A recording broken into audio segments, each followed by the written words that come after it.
গাজায় ভয়াবহ আগ্রাসনের মাঝেই গোপনে ইসরায়েলের কাছ থেকে বিলিয়ন বিলিয়ন ডলারের অস্ত্র কিনেছে মধ্যপ্রাচ্যের একটি আরব দেশ। ২০২৪ সালে ইসরায়েলি শীর্ষ অস্ত্র নির্মাতা এলবিট সিস্টেমস যে $2.3 বিলিয়ন প্রতিরক্ষা চুক্তির ঘোষণা দিয়েছিল, সেই রহস্যময় ক্রেতা আসলে সংযুক্ত আরব আমিরাত।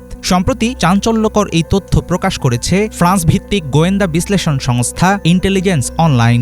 ৮ বছর মেয়াদী এই চুক্তিকে শুধুমাত্র অস্ত্র কেনাবেচার কার্যক্রম বলতে নারাজ বিশ্লেষকেরা। তাদের দাবি, গণহত্যাকারী ইসরায়েলের সঙ্গে কোনো মুসলিম দেশের এমন সমঝোতা আরব বিশ্বের ভেতরে রাজনৈতিক ভাঙন ও স্বজাতির প্রতি বেইমানির স্পষ্ট দলিল। তাহলে কি স্বার্থের জন্যই আরব ঐক্যের পিঠে ছুরি বসালো আমিরাত?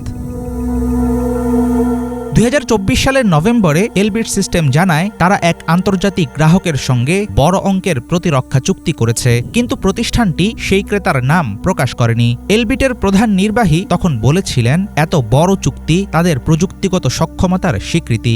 এখন জানা যাচ্ছে চুক্তির আওতায় সংযুক্ত আরব আমিরাত তাদের বেসামরিক ও সামরিক বিমান রক্ষায় ইলেকট্রনিক প্রতিরক্ষা ব্যবস্থা কিনছে। বিশ্লেষকদের মতে এটি সম্ভবত এলবিটের জে মিউজিক সিস্টেম। এর মাধ্যমে লেজার প্রযুক্তি ব্যবহার করে আকাশ থেকে ছোড়া ক্ষেপণাস্ত্রের সেন্সর অকেজো করা যায়। অনেকের ধারণা, এখন ইসরায়েলি প্রযুক্তির সরাসরি ছায়ার নিচে আছে আমিরাতের আকাশসীমা।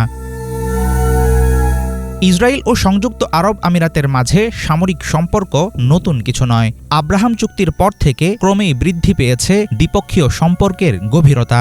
ইসরায়েলি প্রতিরক্ষা কোম্পানিগুলোর সঙ্গে নিয়মিতভাবে চুক্তি করেছে আমিরাত। ২০২১ সালে আমিরাতের রাষ্ট্রীয় প্রতিরক্ষা সংস্থা এজ ইসরায়েল অ্যারোস্পেস ইন্ডাস্ট্রিজের সঙ্গে যৌথভাবে সাবমেরিন শনাক্তে সক্ষম ড্রোন নৌযান তৈরির ঘোষণা দেয়। এমনকি গাজায় ইসরায়েলের ভয়াবহ সামরিক অভিযান ও গণহত্যা চলাকালেও আমিরাত এসব ব্যবসায়িক সম্পর্ক থেকে সরে আসেনি, বরং চলতি বছর ইসরায়েলের একটি এআই ভিত্তিক প্রতিষ্ঠানে বিনিয়োগও করেছে আরব আমিরাত।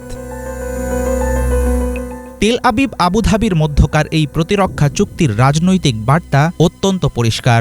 জাতিসংঘ, বিভিন্ন আন্তর্জাতিক মানবাধিকার সংস্থা, সৌদি যুবরাজ ও মিশরের প্রেসিডেন্ট সহ একাধিক আরব নেতা গাজায় ইসরায়েলের অভিযানকে গণহত্যা হিসেবে আখ্যা দিয়েছেন।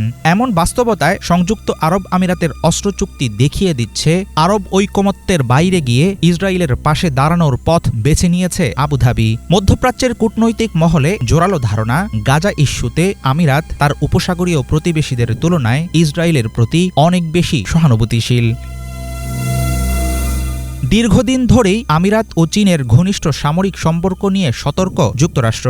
সে কারণে এই চুক্তি ওয়াশিংটনের জন্য হয়ে উঠতে পারে উদ্বেগের কারণ। সম্প্রতি চীন ও আমিরাত যৌথ বিমান মহড়া চালিয়েছে। এর আগে মার্কিন গোয়েন্দারা দাবি করে আবুধাবির একটি ঘাঁটিতে চীনা সামরিক সদস্যরা অবস্থান করেছিল।